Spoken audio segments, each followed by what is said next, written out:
For weeks now, these volunteer fighters have been defending a country that is not theirs. I saw on the news, just like everybody else, the atrocities that the Russians were committing. That's the reason why I came. The two Americans and a Canadian, who prefer we identify them by their nicknames, tell me that from their experiences with one particular unit, the Ukrainian forces they have been fighting alongside on the front lines are ill-equipped and cut off from resources. Specifically NATO munitions in terms of anti-tank weapons, as well as artillery, like howitzers, So or heavier. tanks, or even like MRAP type vehicles, anything like that. It's nowhere in the front. Dark Rat and Shadow say they have fought near Kyiv and in the east, in the Kharkiv region, where Russian troops have strengthened their presence. So they would push here, send troops in massive column on the main road, push them here.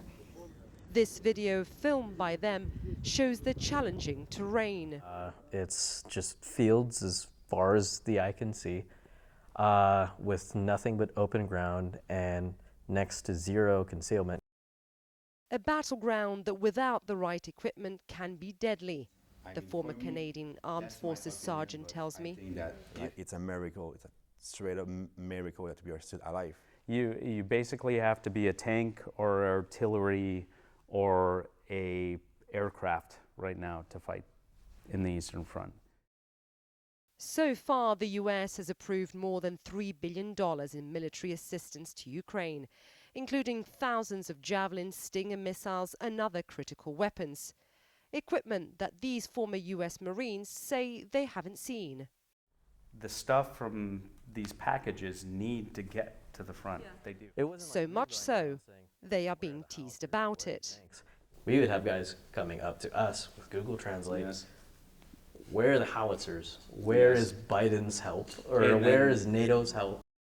Last month, the Pentagon said military gear and equipment was getting to Ukraine between 24 and 48 hours after it was shipped.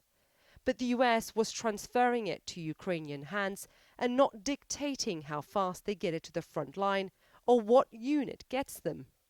These fighters had just one glimpse of one front line, but they're not alone in thinking that Ukraine's military remains desperately outgunned. Both parts, it's one side has nothing and it's doing everything they can, and then the other side has everything and they're too afraid to do anything with that. Despite the challenges of the battlefield, Doc and Rat are returning to the front line, moved by Ukraine's fighting spirit. The Ukrainians are giving it their all, and they're doing it every single day, every single minute, every single hour. They are not part of NATO, so Shadow, meanwhile, staying away from the front lines in Lviv, after learning he's going to be a father.